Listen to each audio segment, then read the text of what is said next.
பெற்றோர்களுக்கு சொல்றேன், குழந்தைகள் மொத்தம் 3 வகைங்க. ஒண்ணு, நல்லா படிக்கும், நிறைய மார்க் வாங்கும், புத்திசாலி, அடி வாங்காது, சூப்பரா இருக்கும். அது நம்ம வீட்டுல இருக்காது, பக்கத்து வீட்டுல இருக்கு.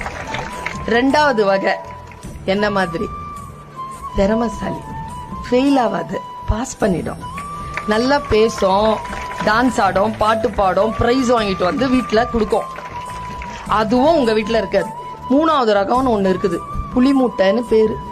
அது படிக்கவும் படிக்காது, பிரைஸும் வாங்காது, டான்ஸும் ஆடாது, ஒன்னும் செய்யாது. அந்த மாதிரி குழந்தைகள் நம்ம வீட்டுல தான் இருக்கும். கை தட்டி காட்டி கொடுக்குதுங்க பாரு. அந்த மாதிரி குழந்தை இருக்கின்ற வீடு பாக்கியசாலிகள் கொண்ட வீடு. சத்தியமா சொல்றேன், அந்த குழந்தைகளை மட்டும் கவனமா வளர்த்துட்டீங்கன்னு வச்சுக்கோங்க, இந்த திறமைசாலிகளையும் இந்த அறிவாளிகளையும் நிர்வகிக்க போகின்ற